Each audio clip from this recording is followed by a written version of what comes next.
My guest this week is a lawyer, a writer, and host of the aptly named Larry Elder radio show. Larry, how's it going? Going great, Dave. Thank you for having me. I appreciate it. Yeah, thanks for coming in. I've been trying to make this happen with you for a while. I've been dodging you forever. Caught up with me. I got you. You've been in this studio before, right? I have. I've guest hosted for Larry a couple times. Larry King, that is. Larry King. That's a Larry. The man, thing. yeah. He has a thing in his contract. For the full hour. Yeah, he can. He can only have people with the name Larry. That's right. Guest host for him, so that worked out for you. So there's a lot of stuff I want to talk about, and in the beginning of the show, I set up that I am a liberal, you're a conservative. My condolences.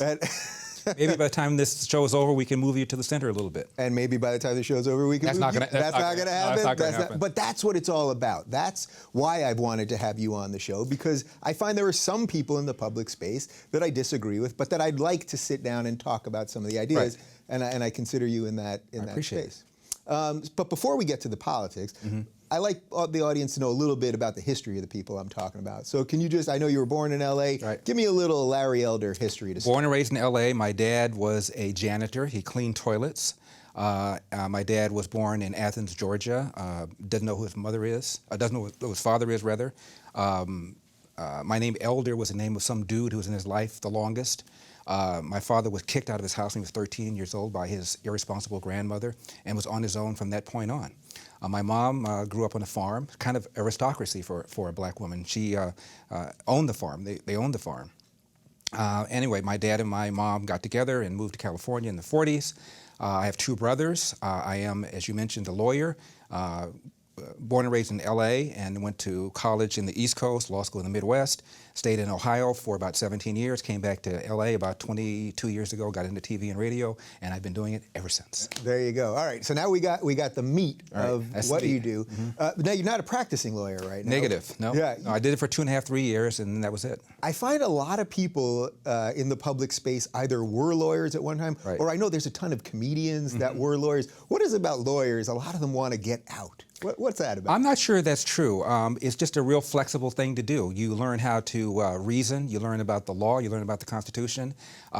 If you're a trial lawyer, you learn how to think on your feet, and it lends itself to doing other things. But most people I know who went to law school, at least the ones I went to law school with, stayed in the law. Yeah, so was that a perfect segue to get you to be someone that talks for a living, right? Like instead of having to litigate it in a courtroom, you could litigate it on air and bounce back and forth with people. And that's right. Although most lawyers are not trial lawyers. It's kind of the image of most lawyers is that they're glib and fast. Most lawyers sit behind a desk and fill out papers. They're tax lawyers or constitutional lawyers or contract lawyers or something like that. Only about 10% of lawyers end up going to becoming litigators, and even a smaller number of those actually try cases. Yeah. All right. So now let's talk about conservatism. Let's do it. So I've mostly been calling out the left on my show because I consider myself part of the left, and I've seen the left sort of really go off the deep end to the left, and I haven't been happy about it. So I haven't talked that much about the right. I've had a couple people on the right. So first off, how would you define conservatism? What do you think that even means at this point? In America in 2016, what is a conservative? Well, I don't mind being called a conservative. I don't consider it to be a four-letter word, but I really call myself a libertarian. I believe in Article 1, Section 8 of the Constitution, which gives the federal government a small number of things to do, Dave. Mint money, put together an army, deal with the borders, a handful of other things. That's it. Welfare, health care, abortion, same-sex marriage, doctor-assisted suicide, all the social issues that the Supreme Court takes up, in my view, they shouldn't take up in the first place. That should be done on a state-by-state basis. That's what I think most conservatives believe as well. So I'm with you on a lot, and I definitely have some libertarian beliefs myself. I think most people are libertarian. They just don't know it. The Founding Fathers were libertarians. The Founding Fathers drafted a document that said our rights come from a power other than individuals, and government doesn't give us our rights. We give government our rights and power, and everything else should be left to the states and to individuals. So that's how the Constitution was started. That's how the country was started. And I think that's how most Americans really feel when they really think about it. Well, that's one of the funny things to me, and why I've defended somebody like Rand Paul, who a lot of people would say as a liberal I shouldn't be defending. He's a libertarian. But he's a libertarian. So on issues such as legalizing marijuana or gay marriage, a libertarian, because you don't want the government in your bedroom, you shouldn't care about those issues. And as a liberal, I want people to do what they want and marry who they want. So that's somewhere where a libertarian and a liberal can really sort of join together, right? I think so. However, you have people like Bill Maher running around calling himself a libertarian. Bill Maher is not a libertarian. He believes in higher taxes. He believes in a minimum wage. He supported Ralph Nader for government, who wants to take over businesses and have government run them. So a lot of people use it because it's a sexy kind of term and have no idea what it is. Right. So that's the economic side of it. So you're sort of, he's liberal on the social stuff, and in a way, as a conservative, you're actually pretty liberal on the social stuff. Right? Again, I believe that same-sex marriage, doctor-assisted suicide, all these kinds of things, abortion, should be done on a state-by-state basis. In California, we had two opportunities to vote for or against same-sex marriage.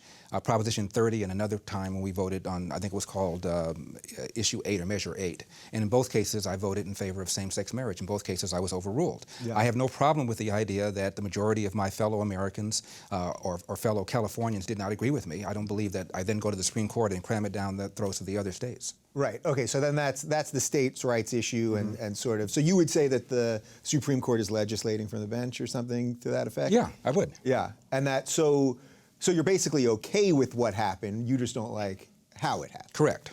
Yeah. So someone like Rand Paul, because it sounds like you have a lot.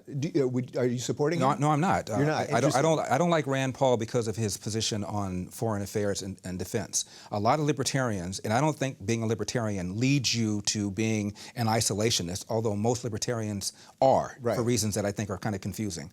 But Rand Paul is one of those guys who attacked George W. Bush for the Iraq War. I think we were justified in going there. I think that the reasons for going there were legitimate. And I think a lot of liberals are hypocritical on this issue, too.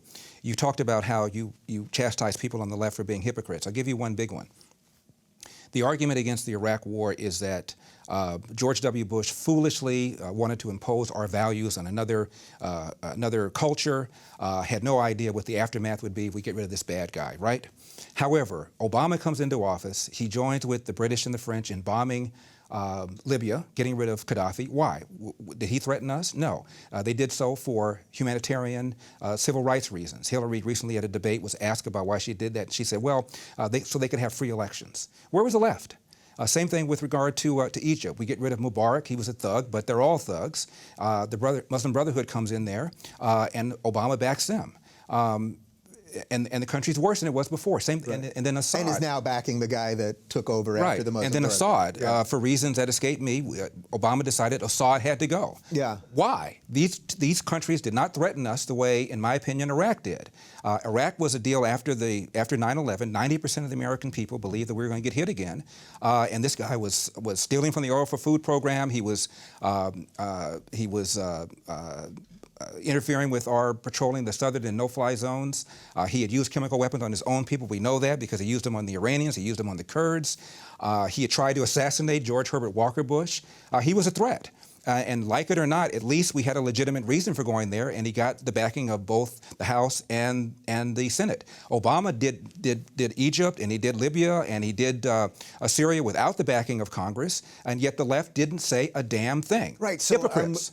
So I'm with you on the hypocrite part because there's plenty of video. I was against the Libya thing because at the very least, if we're going to have a military action, we should have congressional approval, right? So then instead of calling it a war, they called it a kinetic military action. Well, and beyond that, Libya did not pose a threat to us. He had no WMD because he gave them up after we went into the war in Iraq. He was scared bleepless. He gave up the WMD, not to the United Nations. He gave it to us. They're under lock and key in Tennessee as we speak. So what was the rationale? And where was the left? The same people yelling and screaming about George W. Bush and Dick Cheney and neocons and nation building. Where were they? They didn't say anything. It's hypocritical. Yeah. Well, listen, we don't have congressional authorization right now, so I would assume by a lot of standards on the left, Obama is probably a neocon to them, right? If they were being consistent, but they're not. So, but what was the actual threat? I mean, so I'm with you on some of this in terms of that we all sort of pick our sides and then our values suddenly change depending on who's in power. But what do you think? If you're principled, you don't do that, and I consider myself to be principled. I consider myself to be principled as well. So everything that I've said in the past related to all this stuff still stands up. But what was the actual threat from Iraq? Look, I know that Saddam did horrible things, and you've laid out a couple of them. But what was the actual threat? George W. Bush Bush properly said that they were a grave and gathering danger. After 9/11, 90% of the American people thought we were going to get hit again and thought the hit was going to be bigger than 9/11. So George W. Bush looks around and says, where are the threats? We were still technically at war against Saddam Hussein. We went to war against him in 1991, and he promised to fully and thoroughly declare his chemical and biological weapons. He failed to do so. He violated resolution after resolution after resolution, and we feared that he would either use them himself or give them to a terrorist and use them against us and make 9/11 look like a picnic. That was a threat. We gave him 15 months to turn over this stuff, and he refused to do it. Bush went to the United Nations. But then it did turn out that there were no nuclear weapons. There were no weapons of mass destruction. Right? Actually, I disagree with that as well. I believe the weapons were there. We gave him 15 months to thoroughly declare what he did. In that 15 months, in my opinion, he got rid of it. And I'm not the only person that said that, Dave. The National Intelligence Director, our top spy, his name is James Clapper, he's in office right now under Obama, has publicly said he believes that Saddam Hussein did in fact have stockpiles of WMD, got rid of them during the 15-month run-up to the war. The Israeli Mossad feels the same way, and there are several other American officials that have said that. So I don't believe George W. Bush got the intelligence wrong. We have 16 intelligence agencies.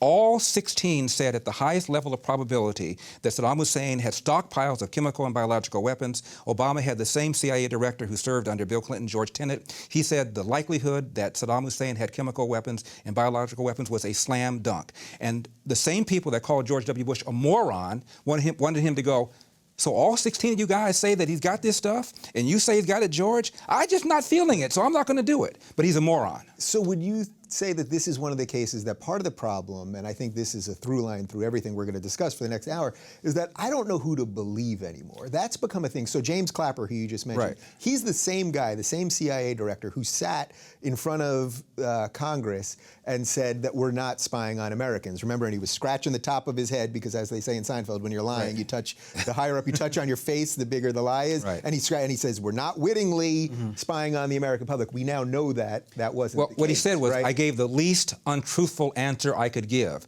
But later on, he admitted it. And so, to me, as far as I'm concerned, he's a legitimately honest guy.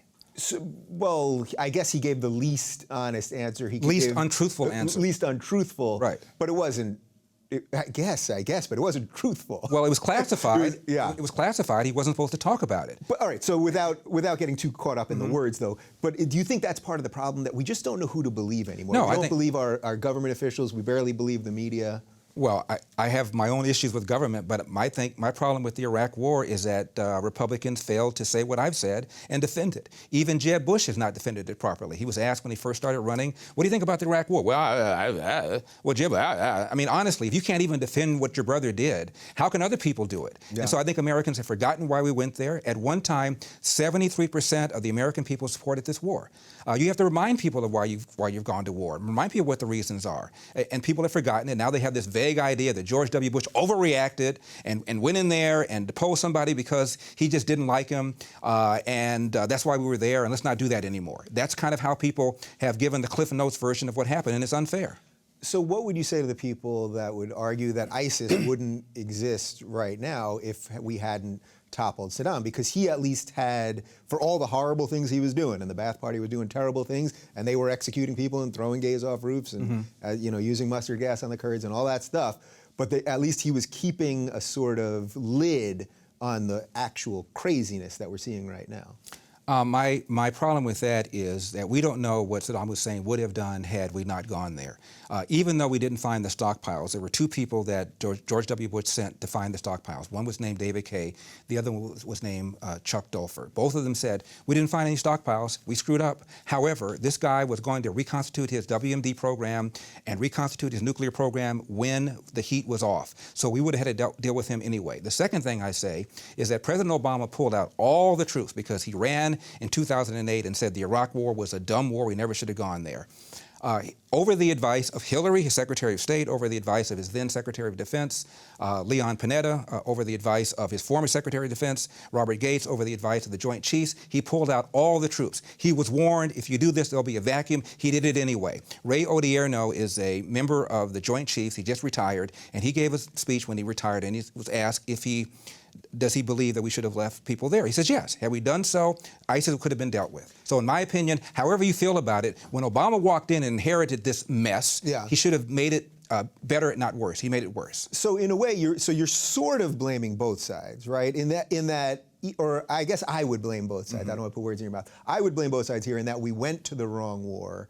And then by Obama leaving the way he did, even though most of the Americans very clearly didn't want to be there anymore, and when he ran for president 7 years ago, that his whole thing was we're going to get out as soon as possible. But that then created the breeding ground for this, because we didn't leave in a sort of... I'll go halfway with you. Yeah. We didn't go into the wrong war. We went to the right war for the right reasons. I think the intelligence was good, and I think the problem was when Obama came in, he wanted to get out so quickly that he did not realize what the aftermath would be. And I'm not the only one who said this. Robert Gates has written a book, scathing attack, the most scathing attack on a sitting commander-in-chief by a former cabinet member I have ever read. Yeah. And he even recently, just a few days ago, Dave, said that Obama's national security and foreign policy advisors are dangerously naive. They see the world through this prism that they want, which is why the Benghazi thing happened. The reason the Benghazi thing happened is Obama's running in 2012. GM is dead, GM is alive, Osama bin Laden is dead, and Al-Qaeda's on the run. Therefore, Benghazi was not thoroughly defended because they thought that the Libyans were happy with us because we got rid of Gaddafi. Yeah. And so, they, in my opinion, the Obama administration sees the world through their prism of this ridiculous idea that if we are nicer to people and reach out with an unclenched fist, they will reach out in kind. The world doesn't work that way. We have bad people who hate us, and we need to deal with it. Right, so I'm with you on that part for sure, because look, if you think back to the big speech that Obama gave in Cairo, which was everyone said, this is the reset, this is we're going to be different, we're going to try to deal with people, less with bombs, more with discussion. I mean, the Middle East especially, but most of the world, we're in more of a precarious place now than I don't think any part of the world is better off with Obama in. And I think that you look at polls now, George W. Bush left office in the low 30s. I don't think any president has been that unpopular in my lifetime. You look at polls now, more people like George W. Bush than like Obama. Obama's rating is at 45%. Bill Clinton's at this juncture in the 7th year of his term, he was at 65%. Most Americans believe we're on the wrong track economically, and most Americans believe we're on the wrong track in terms of foreign policy. Yeah, all right, so I don't want to get too lost in just foreign policy. So last thing on this is a lot of what you're saying sort of sounds like neoconservative stuff to me. Can you be a libertarian and a neoconservative? I mean, I know this is what you're getting to before. This is sort of why you don't like Rand Paul, but do those things seem like they have nothing to do with each other? And yet, I know that there's a lot of people that do sort of get what you're saying. Well, the term neoconservatism to me is a four-letter word. It's a term that people invent to malign somebody's position. I see the world realistically. I think we have enemies, we need to deal with them. I did not believe, as you did just now pointed out, that we should have gone to war in Libya. I don't believe in doing anything unless it's consistent with our national security interests. When Jimmy Carter, for example, threw the Shah of Iran under the bus in the 70s, what was that all about? He did it because he wanted freedom.